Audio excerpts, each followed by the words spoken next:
Saludos, buenas noches, bienvenidos señoras y señores. Fíjense qué cara de alegría tenemos los presentes hoy aquí, a pesar de cómo va la prima de riesgo y esas cosas, teniendo en cuenta que hoy es la última tertulia, último debate antes de marchar de vacaciones. Así que eso siempre se recibe con satisfacción. No sabemos muy bien lo que nos encontraremos al volver, pero bueno, de momento es la última. Vamos a contarles muchas cosas. Por ejemplo, la última, que Cascos ha hecho una rueda de prensa antes de irse a comer hoy, hacia la 1:30 de la tarde, en la que ha acusado a Mariano Rajoy de actuar como un mendigo ante Europa.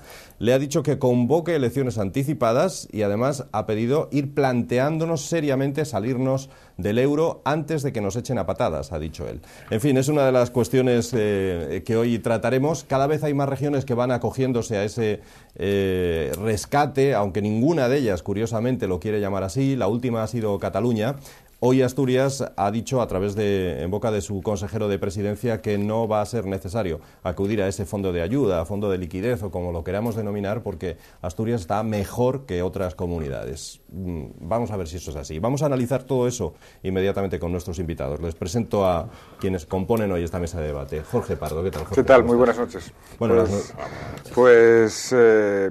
Bien, es decir, es la última tertulia del curso. Es decir, a algunos las vacaciones todavía nos quedan un pelín lejos, ¿no? Hasta mediados de agosto nada, pero en cualquier caso, vacaciones en un momento de incertidumbre y yo creo que de angustia. ¿Bueno? ¿Qué le vamos a hacer? Es decir, son los tiempos que nos ha tocado vivir.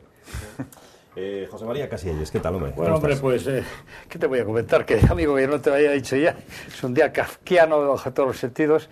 Pero bueno, yo creo que cuando las cosas vienen más complicadas es cuando hay que tener los nervios más templados. Es que hay que tratar de sosegarse, tranquilizar, y veo que todo el mundo está muy crispado y eso es fatal. Eso no es nada recomendable. Hay que tomar una manzanilla o una tila alpina, que viene con otras plantas que también son muy sosegantes, y tomar las cosas con mucha calma y con mucha paciencia. Es fundamental. Aquí en esta tertulia criticamos muchas veces a los políticos. Hoy yo voy a romper una lanza a favor de ellos porque me surge todo esto, me viene a la cabeza con lo que decía también Jorge, ¿no? El momento crítico para irse de vacaciones. Sí.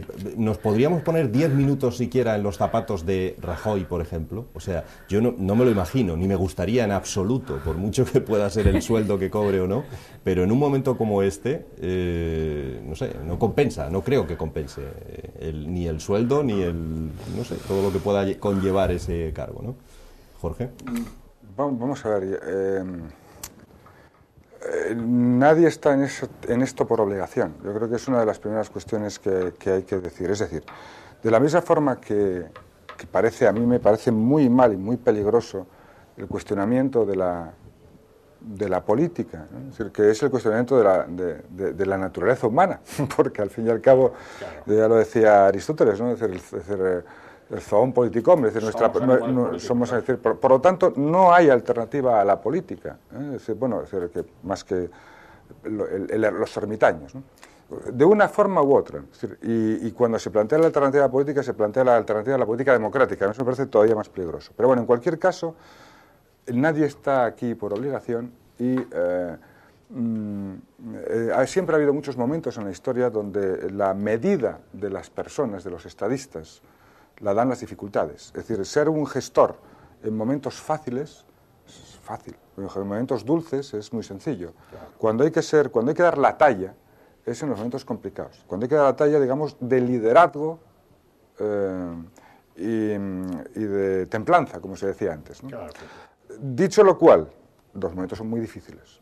No me imagino momentos más complicados. No me los imagino, es decir, yo que estoy en la periferia de la periferia, es decir, se nota la enorme dificultad, porque también es verdad que los políticos no son los ajenos a la sociedad y hay sinceramente, con independencia de los planteamientos ideológicos o políticos de las diferencias, es decir, hay un generalizado desconcierto. Es decir, nadie sabe, no tanto qué está pasando ni por qué, donde también hay diferentes puntos de vista, sino sobre todo cómo abordar el futuro. Pues se trata de que los liderazgos políticos, es decir, se expresen de la manera de la mejor manera, es decir, con talento, y no solo con talante, también con talento y con talante, y salgan adelante. Por lo tanto, bueno, dicho en resumidas cuentas, es decir, el señor Rajoy, es decir, lo tiene en el sueldo, aunque sea poco, que lo es. Probablemente. José María. Bueno, hombre, efectivamente, hablas con mucha sensatez y eso en estos momentos es una gloria. De verdad, yo creo que efectivamente las circunstancias dan la dificultad de las circunstancias dan la medida del político de turno, sin duda ninguna, estamos de acuerdo. Yo lo que encuentro, sinceramente, y reconociendo esa dificultad tremenda, porque además a mí me da la impresión de que el gobierno español está sometido a varias conspiraciones o varias tensiones, por no ser tan insidioso. Una por parte de las comunidades autónomas, que realmente, primero la herencia que ha recibido, que la verdad es que hubiera sido buena recibirla a título de inventario, pero no se puede, claro. Segundo, la presión de las comunidades autónomas que no cejan en todos sus planteamientos. Por supuesto, poca ayuda de Europa, eso está claro también, poca ayuda de Europa. ¿Pero por qué no nos ayudan, José María? Pues creo que se equivocan, porque si Alemania se queda sola, que parece que es lo que pretende, pues lo va a pasar muy mal frente a los Estados Unidos, porque la última pieza de todas estas conjuras, ¿verdad?, pues está en los Estados Unidos. Es decir, no hay más que ver que todo esto está haciendo bascular la diferencia entre el dólar y el euro, a favor del dólar, claro. Partíamos de 1,40 y tantos y estamos en 1,21. En fin, las cosas son así de claras y de objetivas. Yo no soy antiamericano, ni muchísimo menos. He tenido hasta amistad personal con algún embajador en momentos difíciles. Pero las cosas son como son, la realidad no se puede negar. Como no se puede negar que el actual gobierno pues no está muy afortunado con las medidas. En fin, ahí están los hechos, son muy duros. En fin, yo en este sentido, porque claro, hay que criticar, pero también tratar de apuntar alguna solución. Creo que se han equivocado en la ordenación de las medidas, la ordenación. Esto pasa como en la cocina. Si uno tiene que freír patatas, primero tiene que pelarlas. No se pueden, primero hay que pelarlas y después freírlas, no al revés. Y aquí yo creo que hay algo de esto. Es decir, para mí, lo primero que había que haberse hecho en las reformas es los recortes en las propias instituciones de gobierno, a todos los niveles, en el Estado directamente, las diputaciones y cabildos, que no entiendo cómo no se las han cargado ya. Hay 41 diputaciones, se las podían haber cargado de un plumazo, porque no tiene problema ninguno. Y ahí estaban las autonomías uniprovinciales como la nuestra, que no tiene diputación, no pasa nada. La función de tutela que hacen las diputaciones sobre las provincias, pues la puede hacer la autonomía perfectamente bien, con transferencia además de personal. No hubiera sido nada sangriento. Por supuesto, reducir los ayuntamientos, 8.100 y pico, 160 ayuntamientos, es un disparate. Y de una manera moderada, además, empezar por los que tienen menos de 3.000 habitantes, no con los de 20.000, como se están planteando. Es decir, la cirugía hay que hacerla de una manera fina, no se puede hacer con sable, ¿no? Hay que hacerla con un escalpelo. Y claro, pues eso, Congreso, Senado, Tribunal Constitucional, que es una auténtica catástrofe, ya lo vemos ahora, el Consejo de Estado, que es una especie de retiro económico para políticos amigos. Cementerio de elefantes.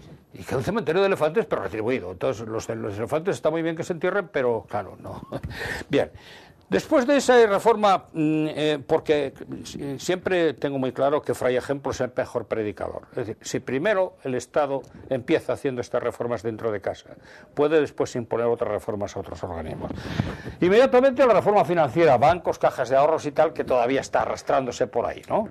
En tercer lugar, el tema energético, que es clave. No se han dado cuenta el 90% de la gente todavía de lo que es esto. Pero, claro, es un elemento que limita las posibilidades de competitividad que tengan otras empresas muy serias. Aquí, concretamente en Asturias, ya se está pidiendo una tarifa eléctrica especial para el zinc, otra tarifa especial para la siderurgia, otra tarifa especial para en fin, todas estas empresas que tienen un coste brutal energético. Pero claro, eso no se puede hacer así gratis de tambor. Es decir, hay que fijar un mix energético y dar el mayor peso a aquel tipo de energía que tiene un precio de kilovatio hora más barato, y hemos terminado la fiesta, así de claro. Y eso se puede perfectamente cuantificar y aclarar. Y por último, la reforma social y laboral, que es por donde empezaron, muy mal empezado a mi criterio, humildísimo, porque claro, pues están los temas de bienestar, esta recorte brutal de la paga extraordinaria de diciembre es un disparate integral, es decir, que es además una medida absolutamente disparatada. Para empezar, y con el mismo coste se pudo haber dividido eso en la de agosto y la de septiembre, pero quitar toda la paga extraordinaria de diciembre es una auténtica locura. Y luego, claro, pues hay muchos problemas más. Se había dicho, además hay un exceso de verborrea a la cual... José María, dejamos que... Sí, faltaría más, perdona. Venga, sí, cómo no. Bueno, yo es que, bueno, ahí, voy a decir, están todas las reformas estructurales puestas encima de la mesa, ¿no? Es decir, bien. Pero por orden. Claro. No, yo tengo una apreciación diferente. Sí. En parte, al menos. Yo... Claro, este país sigue sin tener un problema de deuda pública. La deuda global de España, es de aproximadamente, cuando hablamos de esto, es decir, hablamos de burrada, ¿no? Es decir, es de aproximadamente, se bailan las cifras, ¿no? Es decir, de en torno a aproximadamente unos 2 billones, con B de burrada, 800.000 millones de euros. Esa es la deuda que España, o sea, que el conjunto de la sociedad española mantiene hacia afuera. La deuda. Estamos endeudados en esa cantidad.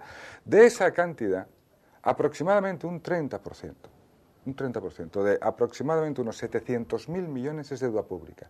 De todas las administraciones públicas.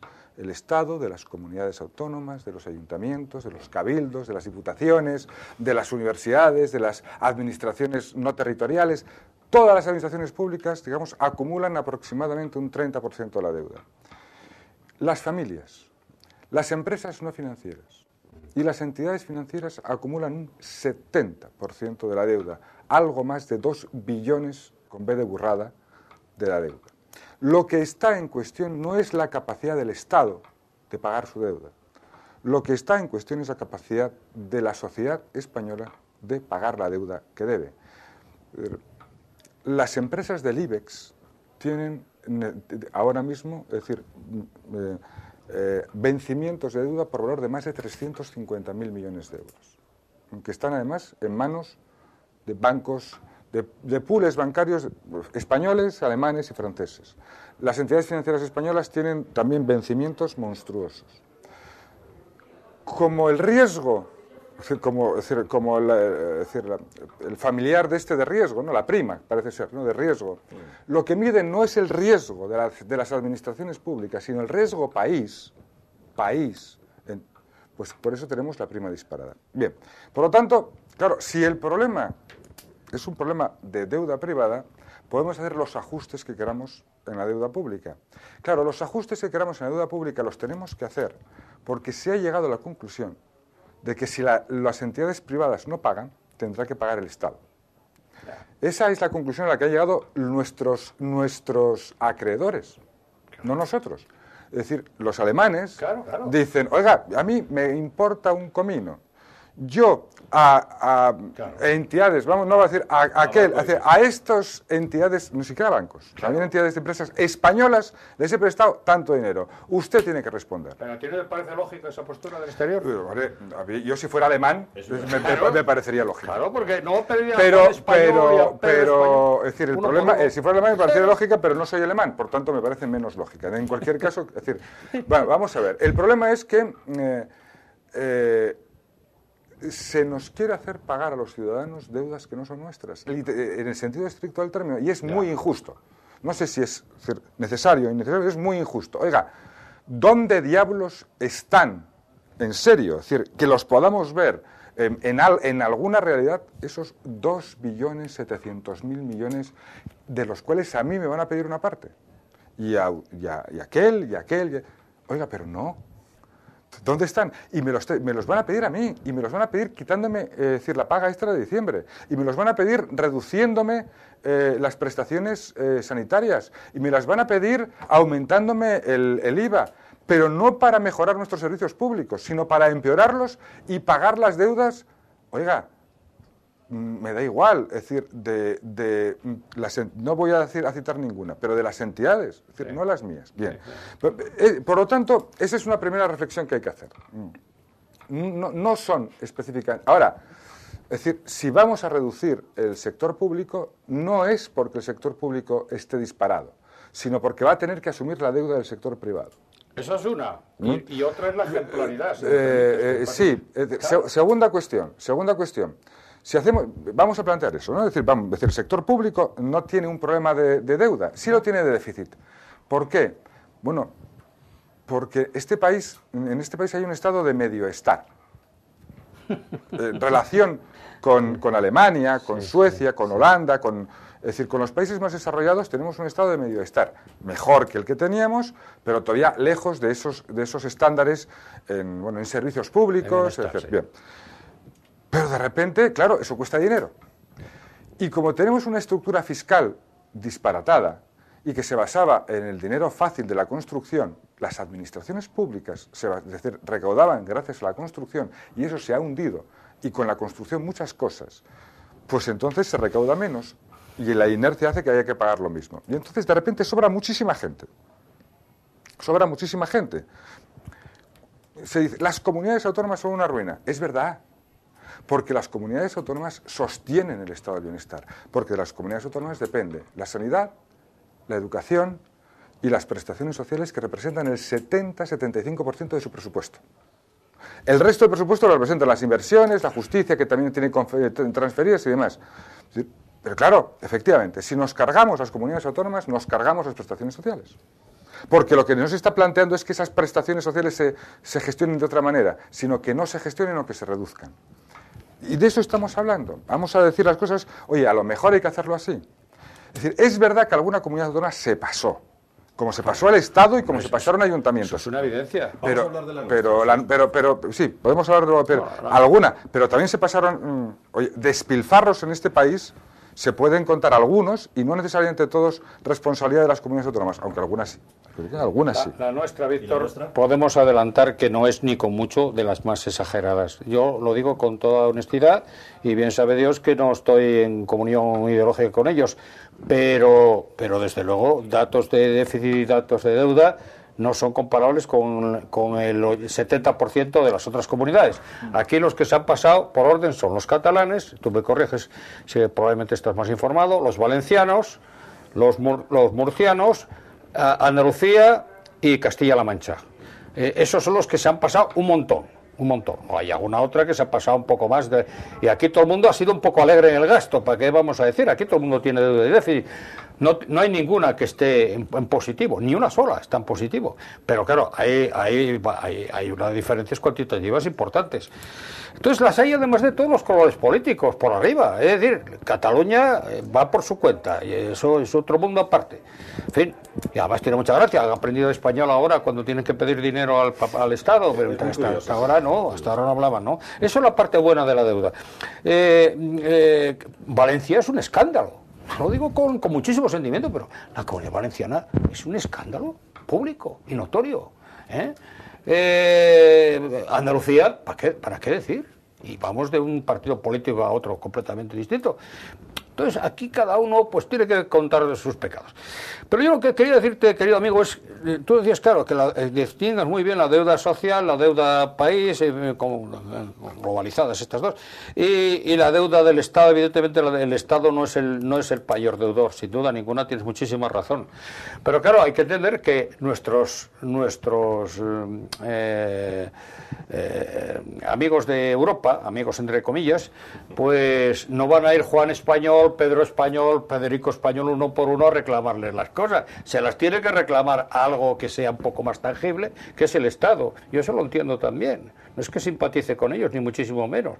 En fin, además esto viene de unas antiguas dolencias que ya vienen pues nada más y nada menos que del Imperio Español en los 200 años que estuvimos pisándoles con la bota encima del cuello. Y me parece muy bien y muy merecido. Yo estuve hace 25 o 30 años exactamente, en la Universidad de Gante, y todavía estaba un espectáculo público que era para asustar a los niños, que era el Duque de Alba, ¿no? Esto tiene tela, es decir, que ellos tienen tienen ahí una herida sin cerrar gravísima y nos están pasando la nota, claro.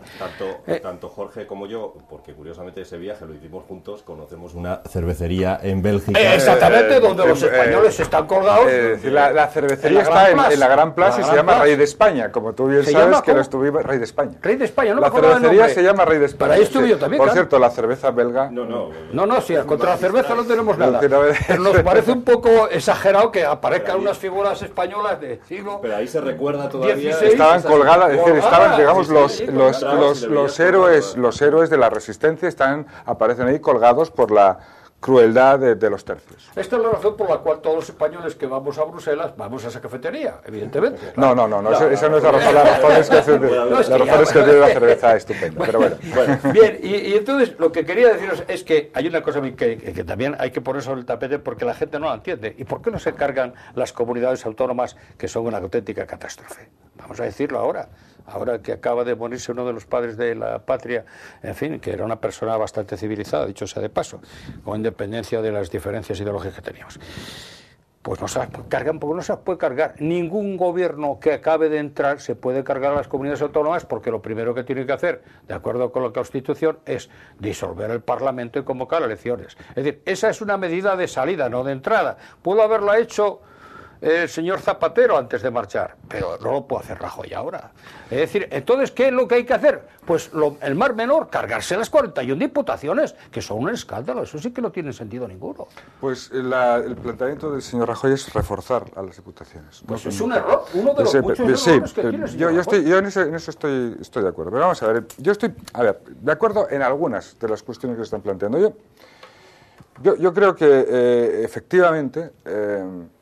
Yo no sé si es tirria, ¿no? Es decir, yo no sé si es tirria, es un modelo cultural distinto. Se nos pinta a los españoles por ahí, es decir, y se nos ve por ahí, de la misma forma que nosotros vemos a los griegos por acá. Claro, es decir, claro. No es verdad, ni una cosa ni la otra. No es una cosa ni la otra. Ahora bien, es verdad que, hombre, si nosotros tuviéramos una mentalidad más alemana, mejor nos iría. Claro. Es decir, si nosotros hiciéramos, es decir, si hubiéramos descartado desde hace muchos años el TPL en la práctica política y empresarial, el TPL es el tira pa'lante que libras. Tira pa'lante que libras, es el TPL, ¿no? Y hiciéramos las cosas, como se dice, digamos, por el libro, sí. Es decir, probablemente con el rigor. Es decir, nosotros tenemos todas las potencialidades del mundo. Pero parece ser que este país, esta nación nuestra, es decir, desde el imperio, desde los tiempos del imperio, ha decidido apuntarse a las bancarrotas, ¿no? Desde los tiempos de Carlos V y sus banqueros, por cierto, todos alemanes. Todos alemanes. Bien, por tanto, no es algo que nos haya... No es nuevo. no es nuevo en nuestra historia. Pero vamos a ver, el problema es el siguiente. Es decir, el problema es el siguiente. Estamos... Es decir, ¿quién...? No es posible, y eso es una primera reflexión, yo no sé cómo vamos a salir de esta, pero no sería bueno, como país, que cuestionáramos todas las instituciones. Es decir, ahora mismo se está cuestionando, por algunos, la unidad, y por otros, la descentralización. Es decir, de repente volvemos otra vez al 77. Es decir, lo que tenemos que hacer es analizar por qué ha pasado esto y quién es el responsable. Es decir, tenemos que decir que se diseñó un modelo de crecimiento en este país desde el 98, desde el 1998, basado fundamentalmente en la construcción, que tenía, digamos, los pies de barro o de arena, que ese modelo se mantuvo durante el año 2004 al 2008, por tanto hay una responsabilidad compartida del Partido Socialista y del Partido Popular, del Partido Socialista mayor, porque denunció la existencia de una burbuja inmobiliaria en el año 2002-2003 y, sin embargo, no fue capaz de pincharla cuando asumió el poder. Y luego las medidas que se tomaron a partir del año 2008 fueron al menos discutibles. Y estuvieron mucho más tiempo en el poder. Al menos discutibles. Claro, es indiscutible. Pero además tenemos una clase empresarial, tenemos una élite en general en este país, política, empresarial, y intelectual que no nos merecemos. Yo creo que hace falta recuperar muchas cosas. Es decir, antes hablábamos de la dificultad. Es decir, el gran problema que tenemos es el problema de la mediocridad. Yo creo que tenemos que superar la mediocridad y apostar, es decir, por el mérito, ¿no? Es un primer planteamiento. En segundo lugar, tenemos que apostar. Es decir, esto no es una crisis de la democracia. Aquí, es decir, puede haber una crisis del sistema, pero no de la democracia. De aquí se sale con mucha más democracia y con mucha más política. Porque el problema es que quienes están tomando las decisiones por nosotros son las entidades financieras, no las nuestras, sino las entidades financieras a las que les debemos el dinero. Claro, que dicen, no, mire usted, a mí me da lo mismo si sus funcionarios cobran menos, si tienen 6 millones separados y van a acabar teniendo 7, si tienen que reducir las pensiones, si tienen que aumentar. Eso a mí me importa un rábano, porque yo lo que quiero es cobrar mi dinero. Claro, pero bajo su óptica es lógica. Sí, pero bajo la nuestra no. Claro. Bajo la nuestra tenemos que establecer que las prioridades nuestras no son esas, sino son garantizar el bienestar de la población, porque ese es el compromiso que tenemos como país. Porque ese es el compromiso que tenemos como país. Y por tanto tenemos que, A, identificar el problema, B, identificar a los responsables, porque los hay, con nombres y apellidos, y si no se quiere con nombres y apellidos, por lo menos con conceptos, con planteamientos políticos y económicos. Y C, ver cómo salimos de esta, que es muy complicado, porque tenemos muy poco margen de maniobra. Muy poco margen. Pero el margen de maniobra es decir, oiga, mire usted, no se puede hacer un aeropuerto en donde no hay aviones, ni en Castellón, ni en ningún sitio, claro. ni en Castilla-La Mancha. Pero eso no significa que no tenga que haber una comunidad autónoma que se llame Castilla-La Mancha que gestione lo suyo, o una comunidad autónoma que se llame Valencia que gestione lo suyo. Pero lo tiene que gestionar bien. Bien. Damos datos a lo que dice Jorge. Por ejemplo, que en Cataluña, donde se ha recortado la partida antiincendios enormemente, y sin embargo siguen existiendo 8 televisiones. Hace falta 8 canales de televisión, por ejemplo. O en el caso de Asturias, que se enfrenta en el 2013 a una fusión, dice, de empresas públicas. De hecho, están analizando el nuevo gobierno una por una cada una de las empresas, fundaciones, etcétera, que existen, y analizando el interés que tienen, el objetivo, si lo cumplen o no, y el costo. Quizá por ahí es por donde deberíamos haber empezado, por recortar gastos superfluos. Pero vamos a plantearnos, yo creo que hay que hacer una gestión siempre eficaz. O sea, la eficiencia y la eficacia tienen que estar, es decir, vuelvo a lo que decía antes, hay que hacer las cosas por el libro. Por tanto, los conceptos de eficiencia y eficacia llevan en los manuales un montón de tiempo. Son conceptos alemanes. Es decir, ya tenemos que metérnoslos en la cabeza y aplicarlos en serio. Y efectivamente tenemos que hacer gestiones eficientes, tenemos que hacer gestiones eficaces, tenemos que gastar lo menos posible dando el mayor servicio. Un dato, el sistema sanitario público español, dividido en comunidades autónomas, pero el sistema sanitario público español es el de los más eficaces y los más eficientes del mundo, porque se gasta poco y se da muy buen servicio, en comparación con el resto de los países de nuestro entorno. Lo digo porque para que se diga que este país derrocha. Es decir, cuidado, en algunas cosas y en otras cosas no. Por ejemplo, el sistema educativo es mejorable, pero hay que decir que el sistema educativo, que tenemos un nivel de gasto público educativo muy bajo. Tenemos que decir muy bajo en comparación con otros países, y eso es fundamental, o que tenemos que mejorar nuestro gasto público y nuestra eficiencia y eficacia en investigación y desarrollo e innovación. Dicho lo cual, vamos a suponer que vamos a mejorar todas las empresas públicas asturianas. Globalmente consideradas, las transferencias del Estado, de la Administración Pública Asturiana a sus empresas públicas, está en torno a unos 150 millones. De un presupuesto de 4.000, 200 millones en total, de un presupuesto de 4.000. Tenemos que mejorar la eficiencia, pero ese no es el problema estructural que tenemos. Es decir, hagámoslo. Pero vamos a ver, Asturias, como se decía antes, es bien distinta a otras comunidades autónomas. Es una comunidad autónoma austera. No es la que está peor. Es decir, con que se ha gestionado exactamente. Pero vamos a plantear. de ser pequeña. Bueno, no. Es decir, hay comunidades pequeñas como Murcia que ha hecho barbaridades. Cuidado que el tema. Es decir, ser pequeño no significa. Es decir, no poder hacer montones de cosas mal.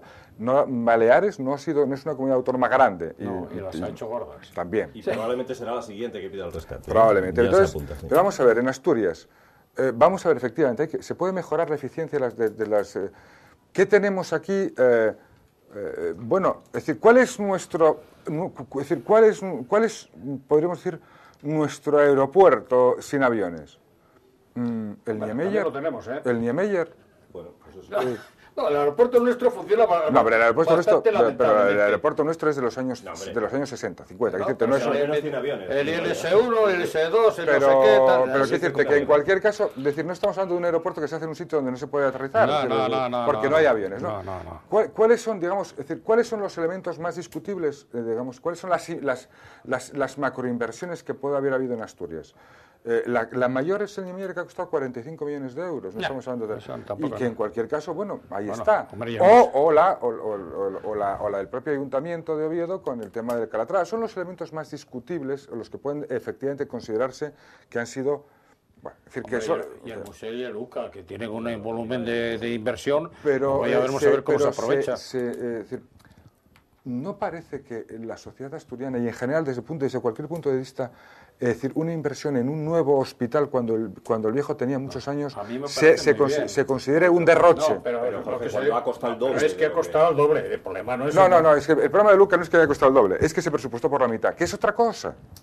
Es decir, es decir, a ver, estas son las típicas cosas, es decir, no, para poder, y eso es un debate que hemos tenido muchas veces, para poder justificar políticamente la construcción de un nuevo hospital, se dijo que iba a costar menos de lo que realmente se sabía que iba a costar, porque no podía costar menos. No se pueden decir mentiras. Eso es otra cosa. Ni el PSOE ni el PP. Eso es otra cosa. Pero una cosa es que se haya minimizado el coste desde el principio, cuando se sabía que iba a costar en torno a entre 40 y 50.000 millones de las antiguas pesetas. Y otra cosa es que de repente se derroche dinero, porque en el UCA no se derrochó dinero como se derrocha. Es decir, es otra cosa, es otro concepto, es otro planteamiento.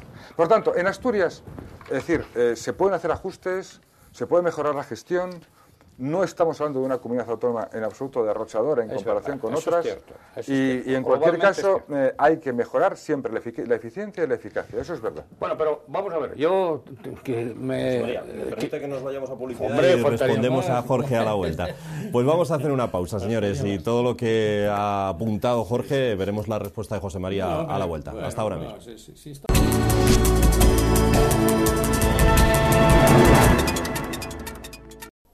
Estamos de nuevo con todos ustedes en la segunda parte de este debate de hoy. Habíamos dejado con la palabra en la boca de José María, así que...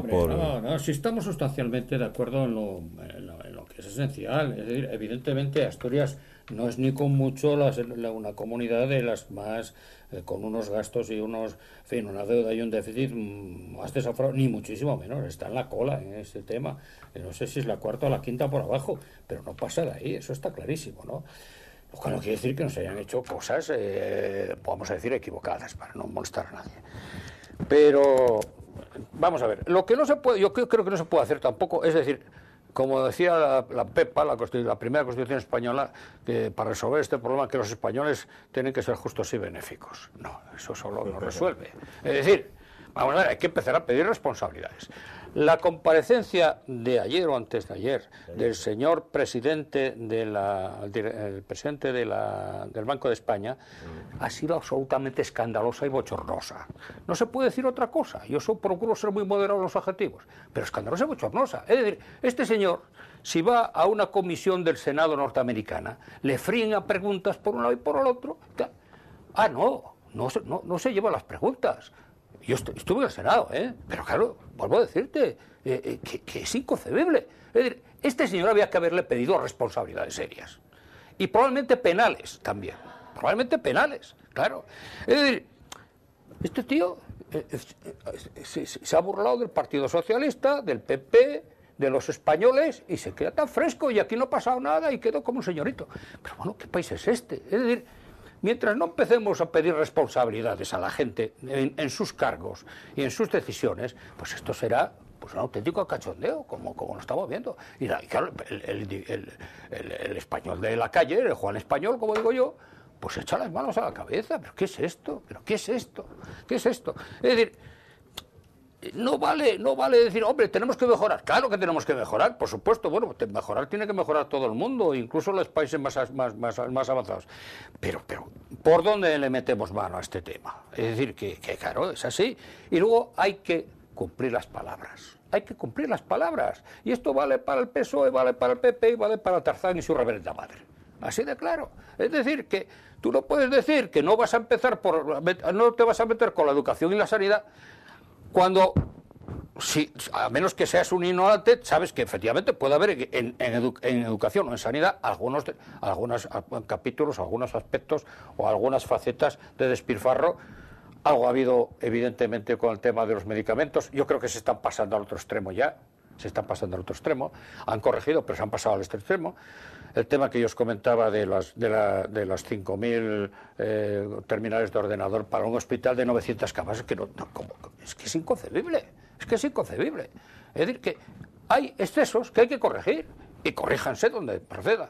Pero tú lo que no puedes decir cuando entras en el gobierno es que tú lo primero que vas a hacer es no meterte con la educación y sanidad y a los 15 días empiezas a recortar por ahí y estás tolerando que las comunidades autónomas lo hagan. ¿Qué pasa con Cataluña? Todos sabemos que están cerrando hospitales y servicios de hospitalarios y que mantienen los 30 y tantos o 40 delegaciones en el extranjero, que es intolerable, absolutamente intolerable. Vamos a ver qué pasa aquí con eso. Decía Jorge hace unos instantes que cuál es nuestro aeropuerto como ese de Ciudad Real, es decir, cuál es nuestra infraestructura que nosotros hubiéramos hecho hasta ese punto. Pues probablemente no la hay. Citaba el Niemeyer y es cuestionable que llegue a ser ese caso porque al fin y al cabo tiene cierta utilidad. Pero lo que sí tenemos es, por así decirlo, nuestro caso Camps, porque se siguen dando a conocer datos acerca de la época de Río Pedre y lo que pasaba en Asturias de forma tan lamentable. Se recibía material que no constaba factura. Había facturas que se pagaban pero que no había llegado el material. Hay productos que jamás fueron servidos pero que se pagaban. Hay un poco de todo y a medida que vamos conociendo nuevos datos no pueden ser más lamentables, ¿no? Así que vaya papeleta con esto que le ha correspondido a Ignacio Prendes, a Nacho Prendes, que va a presidir esa comisión parlamentaria sobre el caso Marea, que por cierto el presidente del Principado ha dicho que tampoco es que le haga una gran ilusión, pero que bueno, que habrá que llevarla para adelante. ¿Qué opináis sobre todo este asunto del tema Río Vamos Pedro? a ver, uno de los principios fundamentales de la relación entre representantes y representados, entre los gobiernos y los ciudadanos, se basa en la confianza.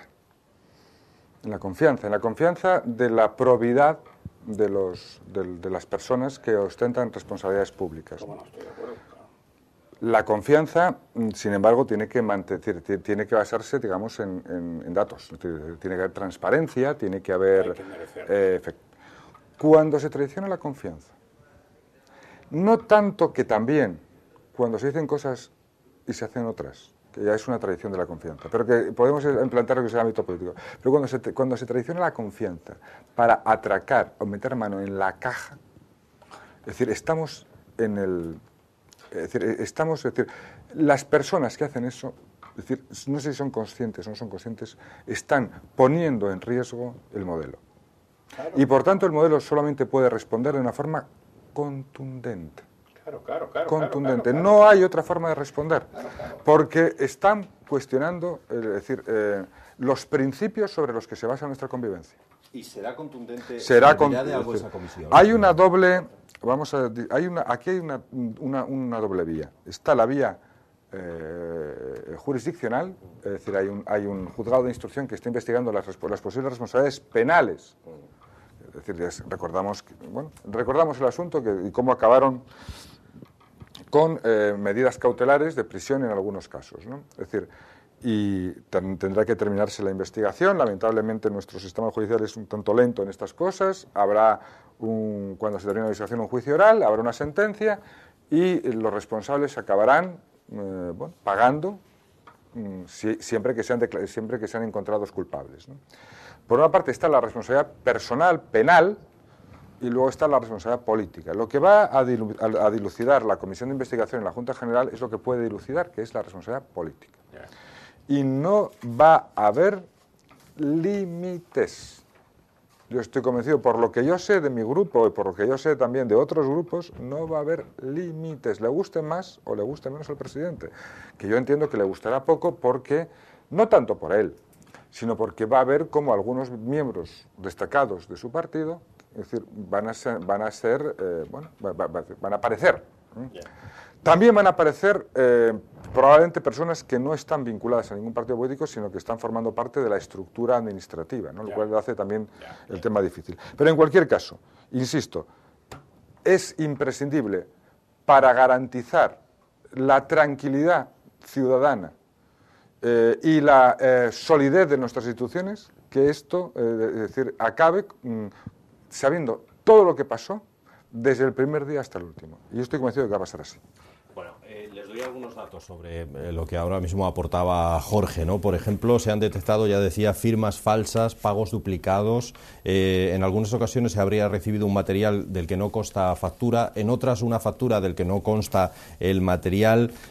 Material que puede haber sido abonado incluso 2 veces a estas empresas que recibieron ese beneficio, que se les adjudicaba además directamente por el propio centro que lo compró e incluso también por el propio Principado, se les pagaba 2 veces. Hay, en el colmo ya de la chapuza, hay documentos que avalan compras para un centro cultural que ni siquiera existe, o sea, ya se inventaban hasta el nombre. Es sumamente curioso todo lo que ha ocurrido con esa operación Marea, que ya lo hemos dicho aquí más de una ocasión, aparece muy poco en los medios de comunicación nacionales, a pesar de que es un asunto, antes lo comparábamos con el caso Camps, probablemente es un asunto tan grave como ese o más, pero apenas si aparece y apenas si se le da repercusión. No sé qué opina sobre este asunto, José María. La verdad es que es un tema que ya hemos hablado y hemos tratado en más de una ocasión, y ya decíamos que no va a tener fácil papeleta el propio Nacho Prendes para enfrentarse a este tema, no va a tener trabajo ni nada. No sé qué opina, digo, José María. Hombre, vamos a ver, estoy en la misma línea que todo que tú comentabas y que en fin, yo creo que es de común estimación de todos los ciudadanos, es decir, que hay cosas que no se pueden hacer, hombre. Y luego que hay una cosa que a mí me parece lamentable, y tú lo apuntaste muy bien antes, que es la lentitud de la justicia en este país. Es decir, estamos viendo todos los días en el telediario a este pobre desgraciado, porque no se puede decir otra cosa. Yo creo que es un tío que estaba drogado, o estaba enajenado, en fin, lo cual no le quita responsabilidades, pero es que disparó públicamente contra el estripo de la película de Batman. Es un tío que está absolutamente pirado. Yo creo que es un tema que había que plantear a 6 psiquiatras a ver qué pasa antes de que empezar a iniciar el juicio. Lo está haciendo, ¿no? Eso es. Pero ya está ahí encausado, ya está ahí, sentado ante los tribunales. Es decir, que, claro, esto es cómo tienen que hacerse las cosas. Es decir, que eso que el ejército lo tienen clarísimo. Las faltas hay que sancionarlas rápidamente, por una cuestión de ejemplaridad. No se puede dejar esto ahí pudrirse años y tal. Y luego hay otra cosa. Yo tengo 2 hijos licenciados en Derecho y muchas veces lo pregunto. Yo no entiendo, no sé, a lo mejor alguno me lo explicará. Ellos no fueron capaces de explicármelo y yo tampoco lo de entenderlo. La prescripción de un crimen. No entiendo que a los 20 años un crimen prescriba, por ejemplo. No entiendo. Yo por eso soy de ciencias, claro. No estudio Derecho. Y a pesar de que mi abuelo era un penalista, ¿verdad?, brillante aquí en Asturias hace años. Pero en fin, vuelvo a decir, la justicia tiene que ser más ágil para que el ciudadano tenga la sensación de que está apoyado y respaldado. Yo creo que esto es una cosa que se la tienen que plantear.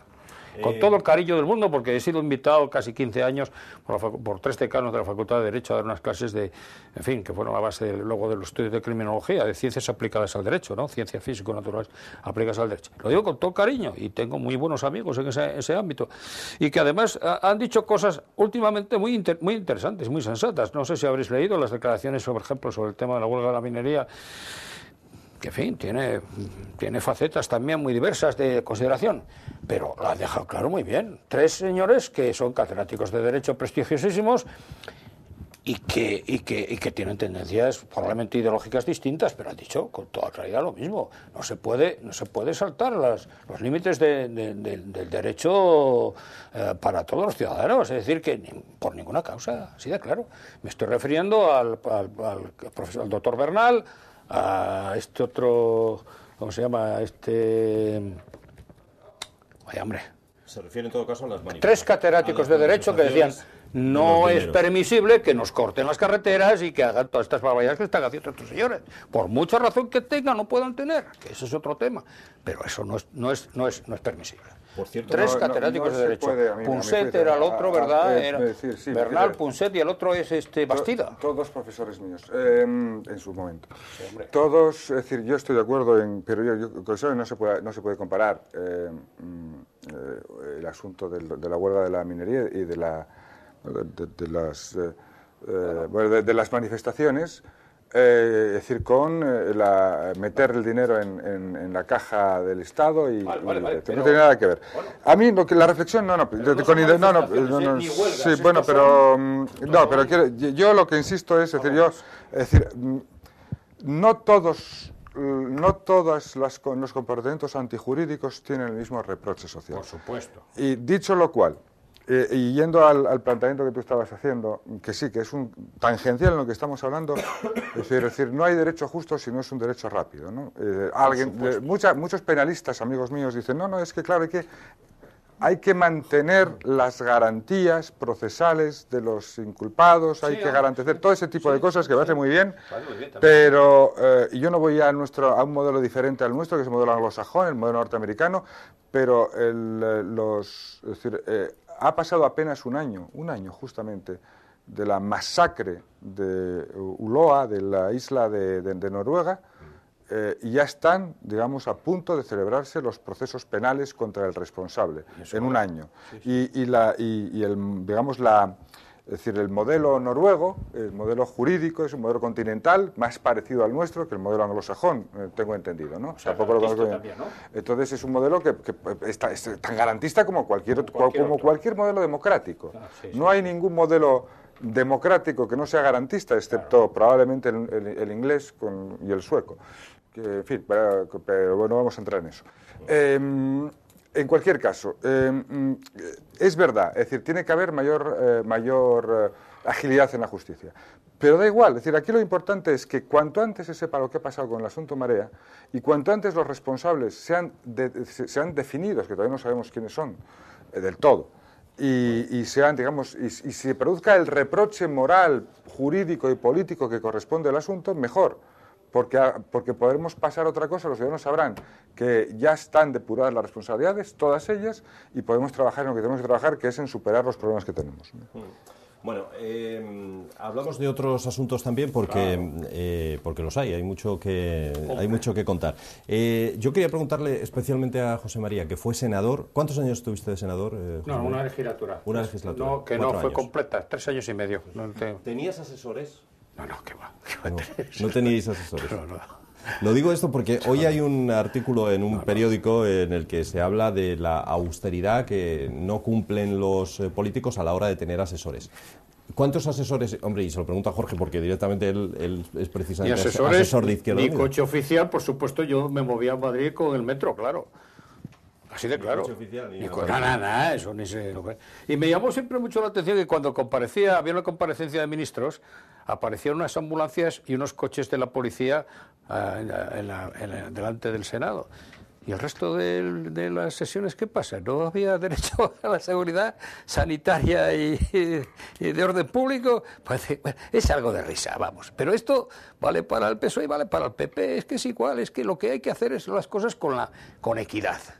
Una de las cosas que a mí me gustaba, sinceramente, que tuve la satisfacción de conocerlo, a este señor que se murió ayer aquí en Peces Barba, pues era una persona que decía lo que tenía que decir a unos y a otros, se quedaba tan tranquilo. ¿Cuántos asesores hay ahora mismo en la Junta por cada partido? Vamos a ver, es decir, menos de los que había en la legislatura pasada, pero voy a decir exactamente el número. O sea, el Partido Socialista tiene 12, el Partido Popular tiene 10, el Foro tiene 10, Izquierda Unida tiene 8 y UPyD tiene 6, si incorporamos también los 2 que tienen cada uno de los miembros de la mesa. Por tanto, ya, digamos, si no nos hacemos trampas en solitario, digamos, esos son los números. Alguien puede decir, no, UPyD no tiene 6, tiene 4, porque otros 2 son como consecuencia de Bueno, que... o sea que bueno, en total, más o menos... pues no, es decir, hay que hacer la suma. 12 más 10 más 10 más 8 más 6. Esos son... 20 por otro lado, 26. Efectivamente. Efectivamente. 46, ¿no? Sí. En cualquier caso, esos son, digamos, decir, los administrativos, auxiliares administrativos, periodistas, asesores jurídicos que tienen el conjunto de los grupos parlamentarios. ¿Se necesitan esa cantidad de...? ¿Se necesitan para desarrollar un buen trabajo parlamentario? Pues yo creo que sí, pero claro, yo no puedo hablar mucho porque yo soy parte implicada, yo soy uno de los asesores de esos 46. Soy asesor jurídico del Grupo Parlamentario de Izquierda Unida y llevo siéndolo desde el año 97. Es decir, aunque lo compatibilizo con otras actividades políticas, ¿no? y profesionales, pero en cualquier caso, lo compatibilizaba, pero en cualquier caso, es decir, yo quiero hacer una reflexión, solo una, para que, y podemos ponernos de acuerdo. Es decir, el otro día yo estuve viendo un reportaje sobre... es verdad que es otro país. Es decir, cuando digo otro país quiero decir que es el imperio. Y entonces estamos hablando de otra cosa, ¿no? Es decir, pero estaba viendo un reportaje sobre el Marine 1 y el Marine 2, de cómo el ejército de Estados Unidos se gastaba una millonada impresionante en formar a los mejores pilotos para que el Marine 1 y el Marine 2, que son los helicópteros que trasladan al presidente de los Estados Unidos desde la Casa Blanca hasta el aeropuerto de la base de Andrews para que coja el Air Force One, pudieran aterrizar en decir, los 3... Como si hay que aterrizar en esta mesa. Efectivamente, es decir, y gastan una cantidad de dinero impresionante. Y cuando salen esos helicópteros, es decir, sale un helicóptero y otros 3 que hacen de señuelo por si acaso hay... Y eso cuesta la de San Quintín, y ni un solo norteamericano se plantea que eso es un gasto... Pero da igual. Lo que quiero decir es, nosotros no estamos en esta... podemos discutir si son muchos o si son pocos, pero vamos a discutirlo en función, de manera transparente. Es decir, vamos a explicar lo que ganan, que no es tanto como en absoluto, pero bueno, lo que ganan, lo que hacen, cuáles son las funciones, es decir, cuáles son realmente los privilegios que tienen los políticos asturianos y cuáles no son los privilegios, y en función de la máxima transparencia se toma la decisión que corresponde. ¿Pero por qué no lo puede hacer un técnico, un funcionario? Eso es lo que te iba a preguntar. No sé, yo no sé. ¿Por qué no puede hacer el qué? ¿El trabajo político? ¿El trabajo político? La asesoría. No, el trabajo político. Ese no es trabajo político. Siempre, claro que no, es trabajo hombre, político. No. ¿Cómo no va a ser trabajo político el trabajo en un parlamento? No, vamos a ver una cosa, mira. ¿Cómo negociar una ley? Vamos a ver. ¿Cómo negociar? Vamos a ver. Los letrados. No, los letrados tienen otra función, que es una función distinta, por cierto hay 2. Letrados, por lo tanto no pueden, es decir, en Bueno, Asturias están al servicio de la mesa, y solo hay 2 en Asturias, pero la pregunta que yo hago es la siguiente, ese es un debate, es decir, ¿qué modelo democrático alternativo hay al que estamos planteando? Puede haber, digamos, más o menos, pero ¿qué modelo hay? Es decir, ¿en qué país del mundo democrático los asesores políticos son funcionarios? ¿En cuál? Vamos a ver.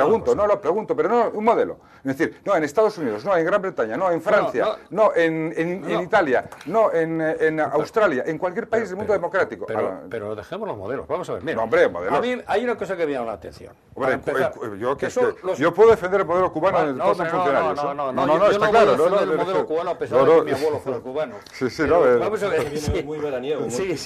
Pero vamos a ver, mira. No es exactamente una En guayaba. primer lugar, hay una cosa que no entiendo muy bien. ¿Cómo a estas alturas se puede nombrar ministro a un señor que no tenga una mínima conexión con la especialidad de su ministerio? Porque los ministerios están muy tecnificados. Es decir, ministro de Sanidad, una señora que en su vida ha visto un medicamento y yo no sé si ha tratado con algún médico.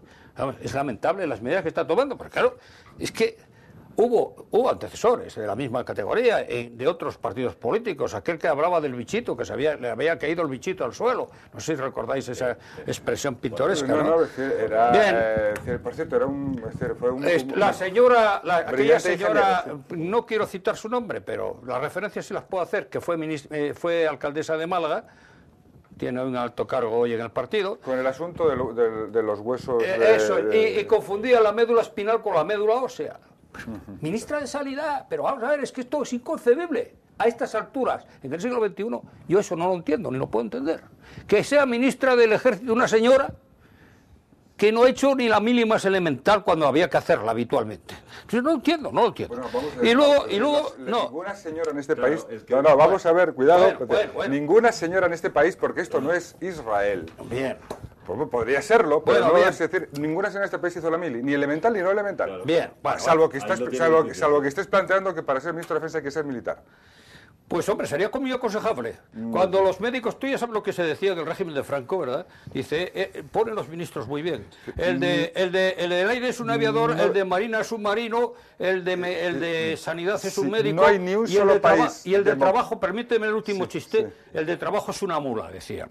Hombre, el trabajo Bueno. el trabajo no es una mola, el trabajo... Eso se decía como chiste popular, ¿verdad? En la época de... En aquella